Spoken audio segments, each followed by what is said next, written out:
नमस्कार, स्वागत है आपका। आप देख रहे हैं इंडिया न्यूज। मैं हूं आपके साथ रोहित पुनेठा। जाति, धर्म और आरक्षण ये वो हथियार हैं जिनका इस्तेमाल सबसे बड़े चुनावी रण में लगातार हो रहा है।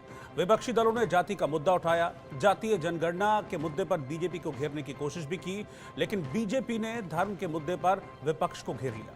पहले चरण के चुनाव में राम मंदिर का मुद्दा हमने देखा कि बीजेपी ने बड़े जोर शोर से इस मुद्दे को उठाया। इसके बाद तुष्टीकरण की सियासत का आरोप लगाकर विपक्ष की मंशा पर भी बीजेपी की ओर से सवाल खड़े किए गए। और जब आखिरी चरण का घमासान अब चल रहा है, तब मुस्लिम आरक्षण पर रण भीषण हो चुका है।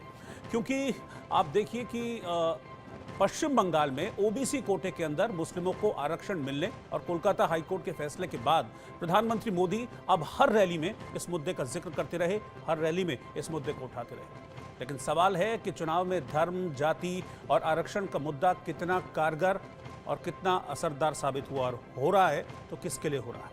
आज इसी मुद्दे पर हम चर्चा करेंगे और मेहमान, पूरा पैनल इस वक्त मेरे साथ मौजूद रहेगा। मैं उनसे भी आगे आपका तारुफ कराऊंगा, लेकिन पहले जाति, धर्म और आरक्षण पर किस तरीके से इस पूरे चुनाव में सियासत गरमाई है, उस पर एक रिपोर्ट आती है।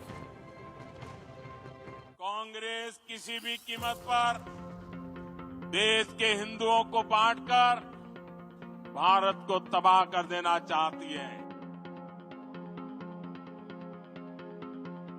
ऐतिहासिक क्रांतिकारी कदम, जाति जनगणना देश का एक्सरे।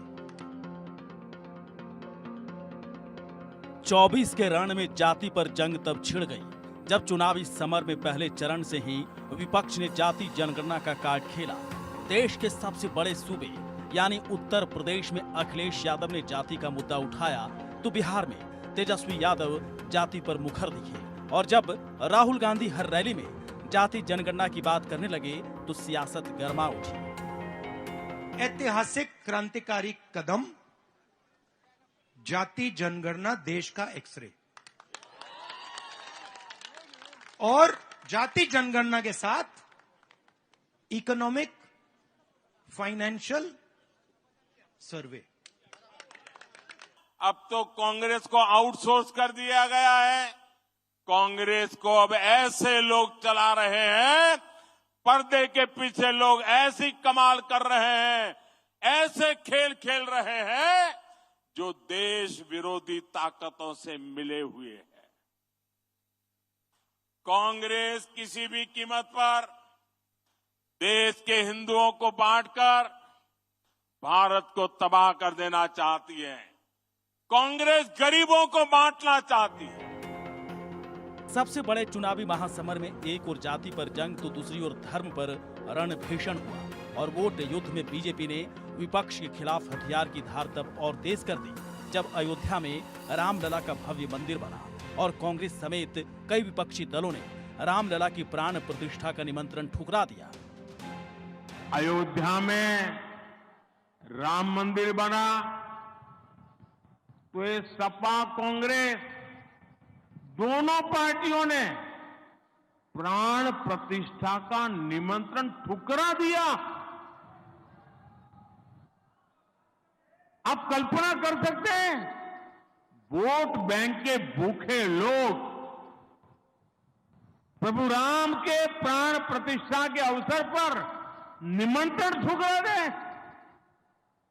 अरे उसके बजाय तो उनकी ओर देखिए, जो जीवन भर बाबरी मस्जिद का केस लड़ते थे, सुप्रीम में हार गए तो खुद प्राण प्रतिष्ठा में आकर के शामिल हो गए और इनको तो उसमें भी शर्म आ रही है। पीएम मोदी ने रामलला की प्राण प्रतिष्ठा का निमंत्रण ठुकराने पर विपक्ष को सवालों के कटघरे में खड़ा किया।